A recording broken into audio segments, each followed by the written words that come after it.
Marcus wasn't short on girlfriends, yet he turned down countless women for me. Others thought he was genuinely in love with me and kept asking why he'd chosen me.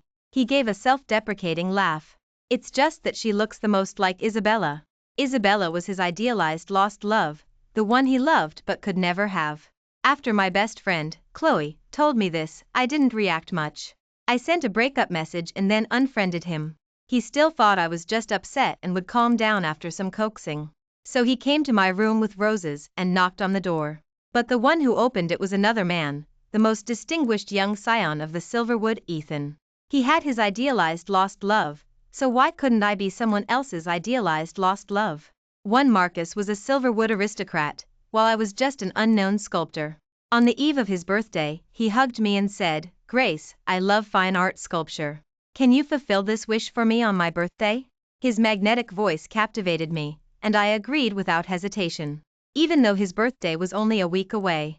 But because he wanted it, I pulled several all-nighters, carving day and night, just to satisfy him. I carefully carried the carved pendant into the banquet hall. But it was empty. The butler informed me, "Ms. Grace, the young master was in a bad mood and got drunk before the party started. He dismissed everyone and is now resting upstairs." I nodded and turned to go upstairs. The moment I pushed the door open, I saw him sprawled on the carpet, smelling of alcohol, with an expensive bottle of liquor beside him. I tiptoed, slowly approaching him. He seemed to sense my presence, looked up at me with hazy eyes, but the words he spoke were so hurtful. "Bella, is that you? Have you come to see me?" Hearing that name, I paused, staring at him. He crawled towards me, using both hands and feet, and stopped right in front of me. His eyes were red as he choked out, "Bella, I've missed you so much. Is it re? Ally you? I was wrong, I was so wrong. Please come back, please?" He held me close, his breath warm against me, but my heart sank to rock bottom.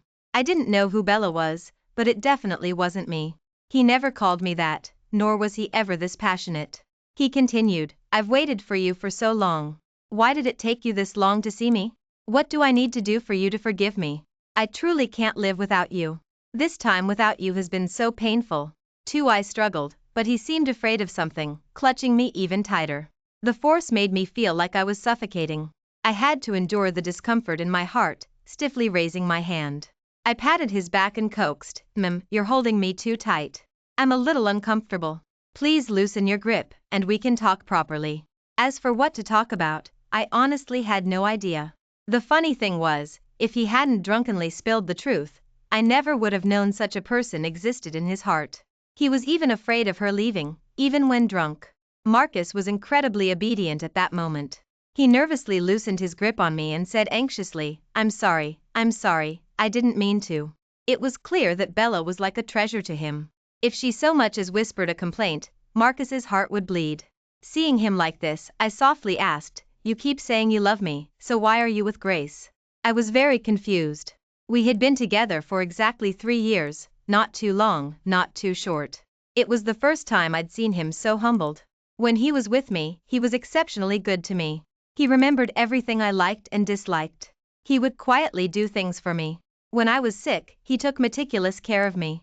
Just when I thought this was love, reality delivered a heavy blow. He trembled as he quickly explained, "Don't misunderstand. It's just that I missed you terribly when you weren't here. She looks so much like you. As soon as you're back, I'll break up with her immediate. Ly. Bella, I only love you, only you." He looked at me nervously, but my mind felt like it had shattered. All his kindness towards me was simply because I resembled her. The carved pendant in my hand felt particularly glaring at that moment. A moment later, looking at the person sprawled unconscious on the floor, I stood still, threw the object in my hand into the trash can in the room, and turned to leave. I returned to my carving and picked up my carving knife. I pondered for a long time but didn't know where to begin. That night, I, who never drank, locked myself in my room for the first time and got completely drunk. When I woke up the next day, my head felt like it was exploding. Reaching for my phone, I saw that Chloe had called me many times. I casually called one back. A loud shout came from the other end, "Grace, you scared me to death. You little rascal." I quickly moved the phone away from my ear. Chloe, my best friend, was also my closest companion from college. From our first meeting, we talked endlessly. Later, we clicked instantly. When I first thought of opening a carving, she was the first to support it, even investing a large sum of money. At the time, we didn't even know if we'd lose money. I got up and pulled open the curtains, my voice hoarse. No, I just overslept today. She was silent for a moment, then softly asked, "Are you okay? I heard that at Marcus's birthday party yesterday, he publicly admitted you were a stand-in." I froze for a moment. So that's what happened. Turns out I arrived too late yesterday and missed that scene. I said with a light laugh, "I'm fine, don't worry. I'm full of energy, we can still go shopping this afternoon." Going out had been planned a few days earlier with Chloe. Because of my carving work, and because I had Marcus as a boyfriend, I had very little time for Chloe. It wasn't until the breakup that I realized. Chloe and I hadn't sat face to face, drinking tea and gossiping, in a long time. At the coffee show. I had just returned from the restroom and saw my favorite cappuccino and tiramisu on the table. Seeing me sit down, she seemed hesitant. I laughed and said, "Just say what's on your mind. This look doesn't suit your style, Miss Chloe." Chloe seemed to let out a breath, pulled out her phone, and played a video for me. In the video, someone asked Marcus why a rich young man like him would be interested in someone as ordinary as me. In their eyes, I was just an unremarkable sculptor. When we first got together, everyone joked because Marcus wasn't short on girlfriends, yet he turned down countless women for me. Others thought he was genuinely in love with me and kept asking why he'd chosen me. He didn't answer. I thought he was just too shy to express his love and didn't think much of it. Everyone thought I got incredibly lucky by dating him, the best kind of luck. Little did they know, Marcus was the one who pursued me, and it took him a whole year. In the video, he gave a self-deprecating laugh. "It's just that she looks the most like Isabella." For so her name was Isabella. Chloe found out from others that Isabella was his idealized lost love, the one he loved but could never have. Before last night, my heart would have been touched, but now it couldn't even ripple slightly. I picked up the knife and fork on the table and brought a bite to my mouth. The flavor filled my entire mouth. After watching the video, Chloe stared at me, her expression overly tense. I chuckled lightly and said, "It's fine. I heard him say it myself yesterday." Chloe angrily exclaimed, "That scumbag, having someone else in his heart and still messing with you. He deserves to die." I shook my head, showing no reaction, and comforted Chloe. I lowered my head, pulled out my phone, sent a breakup message, and then unfriended Marcus. Cutting my losses in time was always my style, even if it hurt. Suddenly, a magnetic voice came from behind me, "Gracie, I'm back. My little girl has grown up, hasn't she?" His broad hand gently caressed my hair. My whole body stiffened. I'd recognize that voice anywhere. I abruptly turned to look. It was Ethan, the who had been with me throughout my childhood, and the most distinguished young scion of the Silverwood. My parents were sculptors. When I was very young, Ethan's uncle came to them to learn, becoming my parents' top apprentice. When I was 8, they died in a car accident. Ethan's uncle took me in and raised me like their own child, though he had no experience raising children. He sent me to live with Ethan's family until I entered high school and Ethan went abroad. We lost touch after that, and I never went to the Jeong family's house again. Instead, I studied art with Ethan's uncle, Henry. That was the only thing my parents left behind, besides me. Chloe was also his sister. My heart skipped a beat. Ethan was back, the Ethan who was incredibly gentle and so kind and accommodating to me. But at that moment, I didn't dare to look back. Tears welled up in my eyes. I had only heard about Ethan going abroad from his family. I resented him. He didn't contact me before he left, so why bother looking for me now that he was back? Seeing me like this, Chloe got anxious. "Gracie, don't cry. My brother's a jerk, let's ignore him. Don't cry, don't cry." With a wail, my tears streamed down, releasing the long-held longing and the grievances of the past few days. The person beside me instantly froze, then pulled me into his arms, gently patting my back. He softly comforted me, "Gracie, don't cry. I'm here. Don't cry, don't cry." Still crying, I cursed angrily, "You jerk, why did you come back after leaving? Go, just go." I pushed his body with great force. But he seemed to have grown tendrils, holding me tightly, constantly apologizing and wiping my tears with a tissue. All the while, he patiently comforted me. After crying for a while, I felt embarrassed. I pushed him away and got up to go to the restroom. In the mirror, my make up was ruined, and I looked nothing like my usual ladylike self. I, who never really liked makeup, only wore it because Marcus once said, "You look good with makeup, wear it more often." I suppose he thought I looked more like that girl when I wore makeup. It became a habit over time. This morning, I casually put on a natural makeup look, but now, with a wet wipe, it came right off. I had never met Isabella, but I knew that at this moment, I was simply me, the girl Ethan had doted on since childhood. There was no reason for me to cry so miserably over someone else. I gently tossed the wet wipe into the trash can, and those past memories flowed away with it. Walking to the restroom corner, Ethan was leaning there, lost in thought. Seeing me come out, he stepped forward but stopped about a meter away. I pursed my lips, saying nothing, meeting his gaze in silence. After a long while, he sighed as if resigned and said, "Gracie has certainly grown up, keeping secrets from her brother about dating me." He reached out, still wanting to pat my head, but I subtly dodged backward. An awkward tension filled the air. I felt a bit uncomfortable and explained, "Ethan, you've been gone for so many years. Why are you suddenly back?" Ethan casually said, "Oh, Uncle is holding the national competition, and he asked me to come back and be a judge." I softly hummed in acknowledgement and started to walk away. But he grabbed my hand. I looked back and saw that Ethan's eyes had become a little misty.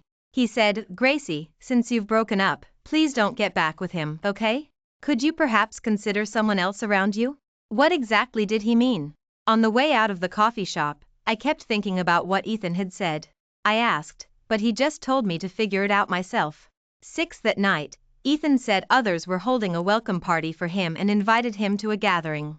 He also said he really wanted to bring me along and asked if I'd be willing.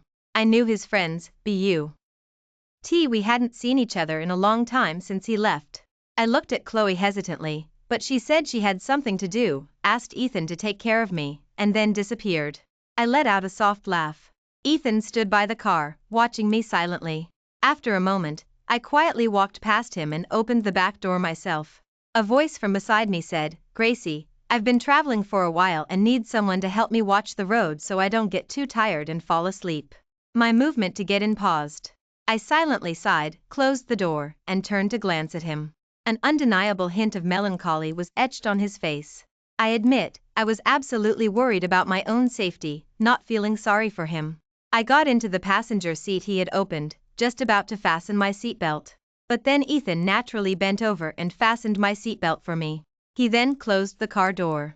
I almost had the illusion that he was smiling when he leaned close to me, but when I came to my senses, there was nothing. Soon, we arrived. As we reached the entrance, a girl enthusiastically greeted him. "Hey, Ethan, long time no see. You've gotten even more handsome," she teased, then looked at me, extending her hand generously with a smile. "This must be your girlfriend. You've hidden her for so many years, finally willing to show her off." "Hello, I'm Riley. Ethan's cousin, by the way." I looked at Ethan, and seeing no reaction from him, I forced a smile and explained, "I'm not his girlfriend." "You've misunderstood." Ethan nodded and softly said, "Not yet." I didn't quite hear him. Riley was already pulling me inside. At the dinner table, everyone chatted about their own lives, while I quietly ate. Suddenly, someone at the table asked curiously, "Hey, by the way, didn't you say you came back to pursue someone? Where is she? Why didn't you bring her to meet us?" A stillness fell over the air. My hand, holding my chopsticks, paused. Didn't he say he came to be a judge? My curious gaze too. Ned to him, only to find Ethan staring back at me. I quickly lowered my head, haphazardly stuffing some greens into my mouth, but ended up choking. A warmth suddenly spread across my back. It was Ethan. He gently patted my back and handed me a glass of water. Only after I finished drinking did I realize it was his water glass. Although we shared everything as children, now that we were grown, we needed to maintain some boundaries. Especially since he already had a girl he liked. I carefully put down the glass and tugged at his sleeve. I quietly told him, "Ethan, don't be so open-minded like people abroad.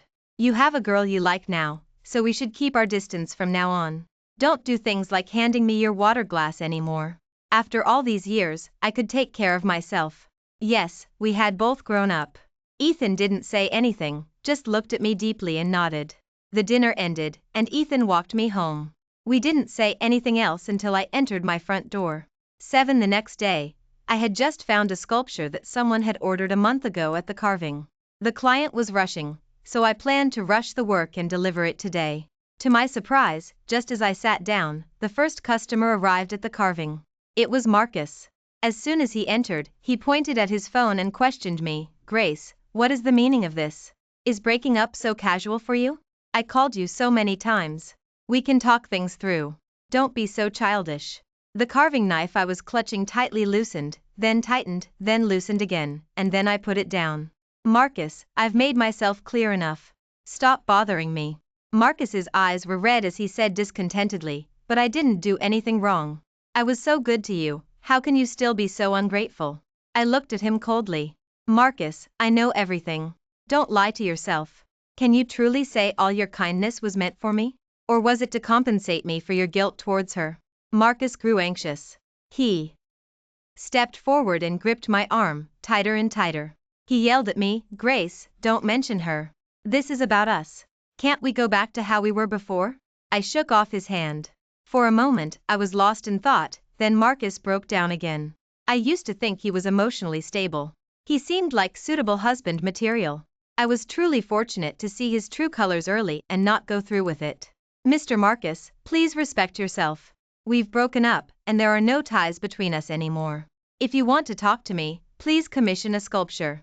That way, I might allocate some time to discuss the design you like. Please scan the QR code for payment to place an order. Otherwise, the exit is to your left." I casually picked up the QR code for payment from the table, extended it forward, placing it between us. Marcus stared at me, his face full of shock. In the past, when he asked me to carve things for his friends, I'd give him huge discounts. Thinking about it now, I lost out big time. I should have charged more and then donated the money. Marcus was a very proud man, so I thought he'd turn and leave.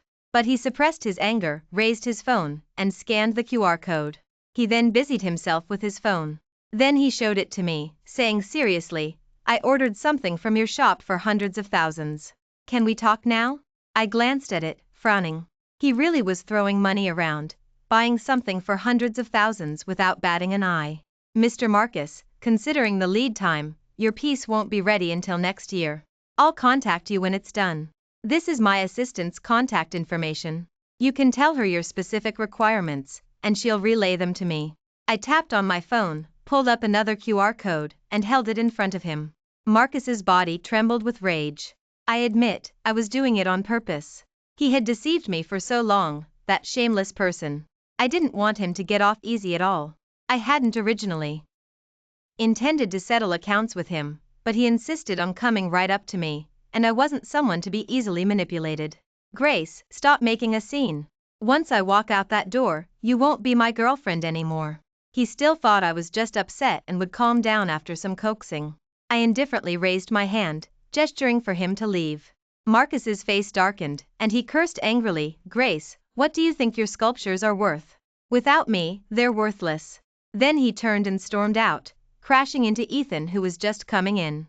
"But being close to you, my sculptures actually lost value. Marcus just hadn't realized it." My rose-tinted glasses for Marcus vanished completely after this incident. It was my fault for being blinded. I helplessly walked closer to Ethan, looking in the direction Marcus had gone. Ethan shifted his gaze back to me and softly said, "Ex-boyfriend? Harassing you? R certainly has endless charm." I thought Ethan would tease me, but his compliment made my heart soar. Everyone else said I was ordinary, not good enough for Marcus, but Ethan was different. In his eyes, I had my own unique qualities. When I was little and staying at the Jiang family's house, Aunt braided my hair into a beautiful pigtail. She took us to the playground in the neighborhood. A few kids, while Aunt was in the restroom, pushed me to the ground, calling me a nobody's kid who was unloved and ill-mannered. They even messed up my beloved pigtail and stepped on my hair tie, saying, "You're so ugly, no hairstyle will ever look good on you." Ethan bravely protected me, but he was outnumbered. He shielded me, and we were both beaten. Even after they left, he kept muttering and shouting, "Grace is the prettiest. You're just jealous of her, you ugly monsters, blind to true worth. I think you're the ugly ones." A child so young, yet he held me, who was not related by blood, in his arms and protected me. Thinking of this, I chuckled. Ethan asked, with a new, readable expression, "What are you laughing about?" I waved my hand. I won't tell you. It's a little secret. A warm little secret hidden only in my heart. I asked him why he came so early in the morning. Ethan said, "Oh, Uncle's competition started registration these past 2 days, so I came to ask if you had any thoughts about it." I was a little confused. Why did he have to come all the way here when a phone call would have sufficed? I nodded and said, Master asked me before, but can I really enter? My parents were indeed sculptors, but after they died, they were falsely accused of stealing other people's artwork, and I became the target of public scorn. If it weren't for the Jiang family protecting me, I might have been figuratively killed by their words long ago. After that, whenever I participated in a sculpture competition, as soon as they heard my name, they'd all ask if I was Silas's daughter. If I said yes, there would be no further discussion. But I never felt they were my shame, on the contrary, they were my pride. The small carving became my only tangible connection to my parents. Ethan reassured me, this competition is specifically organized by Uncle to clear their names. The first place winner will receive their masterpiece from that year. Don't worry, no matter what, we'll stand by you. I looked up in surprise, my eyes a little red, staring at him. This had always been my wish, and Ethan didn't have to go to such lengths. Thank you, Ethan. I'll do my best. Let them see what the descendant of renowned sculptors looks like. I believe you can do it. Yes, I practiced tirelessly, precisely to prove to the world. My parents were never thieves. I wanted to stand at the top and tell everyone that they were strong, incredibly talented. Since they couldn't defend themselves because they had passed away, I would be their witness. I believe what the eye sees isn't always true, but feelings can be. For this competition, I spent a lot of time revising again and again, changing the plans repeatedly. I pulled countless all-nighters, finally finishing just before the competition. Looking at the exquisite artwork before me, my heart swelled with immense satisfaction. The night before the competition, I sprawled on the sofa, staring blankly at the ceiling. Although I was very hungry, I had no strength to move myself. The moment Ethan walked in, I smelled a delicious aroma. My gaze shifted to his hands. He was carrying my favorite dumplings from the nook. He pulled up a stool and sat next to me, giving me a gentle look. He opened the bag himself, pulled out the incredibly fragrant dumplings, and playfully dangled them in front of my eyes. He also said, "You've been busy for days. Every time I get you dumplings, your eyes light up. See, I got a lot this time, so eat well." The nook was a few miles away, and given how popular it was, waiting in line would take over an hour. So must have gone at least 2 hours early. I weakly got up. Having laid down for too long, my head felt a little dizzy, my vision momentarily blackened, and I frantically fumbled for something to lean on. My hand suddenly found a warm arm, which gave me immense security in the momentary darkness. After I recovered, I realized Ethan was incredibly close to me. Thinking of something, I abruptly pushed him. He stumbled to the floor, his long legs awkwardly bent. I was a little flustered and quickly reached out. I didn't mean to. It was a reflex. Are you okay? He whined. Yes, I'm not. The floor is hard, my skin is delicate, and my butt hurts. Me. Hearing such a complaint from Ethan, I was utterly surprised, staring at him blankly. I wondered if he had become a different person. Could going abroad give him a dual personality? Shouldn't he have just gotten up, dusted himself off, and gently told me he was fine? The world had become surreal. Maybe I hadn't been sleeping well lately. I blinked at Ethan, not snapping out of it for a long while. Until his hand waved in front of my eyes, and he chuckled, "Come back to earth, Gracie. What are you spacing out about?" "Nothing. Just a little unaccustomed." I paused, then sat on the small stool opposite him, took the dumpling he offered, and put one in my mouth. Satisfying. After filling my stomach, I finally asked, "Ethan, have you managed to win over the girl you're pursuing?" Ethan paused, put down his chopsticks, and softly said, "No, she's quite career-focused and doesn't seem to realize I'm pursuing her." I was surprised. "It's been so long. You need to put more effort into it. Send her gifts, take her out to see movies, have dinner, things like that." Ethan nodded thoughtfully, then fiddled with his phone for a bit. I thought he had finally gotten the hint. A moment later, he suddenly said, "There's nothing to do tonight. Let's go see a movie. The competition is tomorrow, so we can relax a bit beforehand." I gasped, confused. Before I could even react, Ethan pulled me out the door.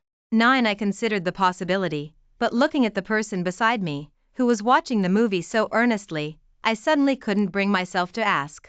After the movie, Ethan even took a detour to buy me my favorite dessert. The moment I returned home, I felt completely dazed. If seeing a movie was an accident, then what about the dessert in my hand and the pile of souvenirs he brought back from abroad? Several times, I looked at Ethan, on the verge of speaking, then stopped. As I looked at him for the nth time in the elevator, Ethan suddenly turned and stared at me. He asked, "Gracie, this is the 20th time you've looked at me. Is there something you want to say?" My isn't usually one to hold back. I was speechless, opening my mouth as if I were just going to blurt it out. "The movie today, Before I could finish, Ethan suddenly said, "Gracie, we're here. You need to get some good rest tonight. I'll explain everything else after the competition. Gracie, get sleep." With that, his steps were a little flustered, and he left. I was a little stunned. So that's what he meant. As soon as I entered the door, my phone rang. I put down my things, glanced at it, an unknown number, and hung up immediately. The caller rang again. I hung up. They called a third time. Third time's the charm, so I answered. "Grace, you're so heartless. We've all seen how Marcus treated you all these years. How can you be so cruel? Just break up like that?" Oh, it was Marcus's childhood friend, Derek. He was the one who laughed the loudest in the video. And? Does our breakup concern you? It doesn't concern me, but Marcus is drowning his sorrows in alcohol every day because of you. Can't you just humble yourself a little to him? What couple doesn't argue? Especially you, a girl. Marcus took such good care of you. Your studio would have gone bankrupt long ago if Marcus hadn't sent you business. I was speechless and retorted, "I don't have time for your nonsense. My time is precious. My studio wouldn't go bankrupt without you. I'm busy with work and talking to clients. Goodbye." The moment I hung up, I immediately blocked the number, including everyone I knew through him. It turned out people could be so deceptive, and I, a fool, had been a stand-in for 3 years, only to be gossiped about in the end. They'd say I was heartless, ungrateful, and didn't appreciate kindness. I laughed. Good people get taken advantage of. It was my fault for being too naive and easygoing, which gave them the chance to walk all over me. Not anymore. 10 the next day, the competition arrived as scheduled. I had planned to take a taxi there. Walking downstairs, Ethan was already waiting there. Seeing me, he naturally took the things from my hand. At home, my mood had been so anxious, so uneasy. But now, it was remarkably calm. The cologne scent in the air made me feel even more at peace. Only when I got to the venue did I realize how many contestants there were. As one of the top masters in the sculpting world, Henry commanded immense prestige. Many came from far and wide for the competition he organized, simply to witness the birth of the first champion. There were 4 judges in total: Henry, Ethan, and renowned sculptors Arthur and Elias. The number of contestants reached 200. If registration hadn't been limited, I imagine even more people would have come. After the host announced the rules, they finally revealed the prize mechanism for the competition. The champion of this competition will receive Mr. Silas's masterpiece from that year. Let's look forward to the crowning of our champion. The competition begins now, let the games begin. Hearing the name Silas, the audience erupted in an uproar, with some even standing up to voice their objections. Silas was a nobody. He was a thief. Who knows, maybe all his works were just imitations of others. Exactly. This is so insincere of you. How can you be so dismissive to the contestants? Do you want us to emulate his character? Henry, unfazed, stood up and faced the audience, explaining, "Everyone, please calm down. Afterward, I will provide a reasonable explanation. Please watch the competition, and once the final champion emerges, we can discuss this matter further." The authority in the sculpting world had spoken. There was no reason to continue making a fuss. The competition officially began. My number was 200, meaning I would be the last to present. During this time, I quietly sat backstage, watching the online live stream. Just as I became engrossed, I heard a movement behind me. 11. I turned around, and it was Derek. I was confused as to why he was here. Oh, I remembered. All the Silverwood were probably here. There were plenty of people who wanted to see a spectacle or curry favor with the Jiang family. Derek quickly walked in. The moment he closed the door, I eyed him warily. "What do you want?" Derek said, "I just want to say a few words to you." I scoffed, "If you want To talk, then talk. Why close the door? Without another word, he walked towards me, grabbing my arm and pulling me towards the adjoining room. There was a connecting door between the two rooms, but it had always been locked. Just as I felt a flicker of hope, Derek pushed it open. I struggled desperately, screaming. Derek's grip was incredibly strong. He covered my mouth to prevent me from shouting. Grace, I didn't want to do this to you, but you're blocking our Chin family's path. I have no choice. Don't worry, as long as you don't participate in the competition and don't get Silas's masterpiece, we won't trouble you. I thought he had come for Marcus. The situation was beyond my expectations. He desperately covered my mouth. Just as I was on the verge of suffocating, being dragged step by step, and felt utter despair, Ethan's furious voice came from behind me. Get out. In a daze, I saw the usually mild-mannered Ethan sprint over, kick Derek away, and gently catch my collapsing body. He patted my back repeatedly. I weakly looked at him, tears involuntarily falling into the palm of his hand. Just a little more, and I would have been gone. In that moment, I thought of so many things. I hadn't truly seen this world yet. I hadn't yet promoted my parents' craftsmanship. I was truly terrified. Breathe slowly. It's okay. Gracie, I'm here. I've got you. Don't be nervous, relax. He comforted me over and over until I caught my breath. Looking at Derek, who was curled on the floor clutching his abdomen, I propped myself up and asked, what did you mean? What do I have to do with the Chin family? Derek sneered, his gaze sweeping towards Ethan. Ask him what it has to do with it. For sake, you actually set up a trap to lure our Chin family in. I looked at Ethan in confusion. What did that mean? Ethan didn't answer. He simply had someone apprehend Derek and hand him over to the police. Attempted murder and kidnapping were enough for Derek to be in big trouble. The room was quiet. I stared directly at him, saying nothing, waiting for an explanation. Ethan sighed, sat beside me, and slowly began, your parents, their deaths weren't an accident. They were deliberate. It's just that the incident back then was meticulously planned, leaving no evidence. Releasing your father's masterpiece this time was a trap to lure them out, because back then, those people wanted to claim all of Silas's sculptures and collections as their own. They even fabricated the lie of a car accident. I was utterly shocked. So that's why they slandered my parents' reputations, because no one left to testify. They had been so happy the night before, driving back and saying they'd give me an unforgettable birthday. But that day was the day we were separated by death. I always thought I was indirectly responsible for their deaths. With red-rimmed eyes, I said, Ethan, thank you, truly, for clearing their names. 12. It was soon my turn to go on stage. I composed myself. Step by step, I walked onto that prestigious stage. This time, I would be the brightest star. I introduced the inspiration and meaning behind my work, one by one. Only when I stepped off the stage did my back finally relax. Ethan was waiting for me below, his gentle gaze filled with love. I saw it this time. I was nervous as the winners were announced. After all, there were so many people, and everyone was incredibly talented. When the winners of this year's competition appeared on the big screen, my heart pounded. The host loudly called out my name. I was as if I hadn't heard, then a moment later, I snapped back to reality. It's really me. When I went on stage to receive the award, during my acceptance speech, I recounted the events of that year, from beginning to end. The audience was in an uproar. The family stubbornly denied everything, unaware that Derek had already confessed everything he knew to the police. With irrefutable evidence, the police had been waiting at the entrance. The moment I stepped off the stage, they moved in and made arrests. This incident was making headlines in Silverwood. The name Silas, which had been quiet for a long time, was brought up again. But it was all positive.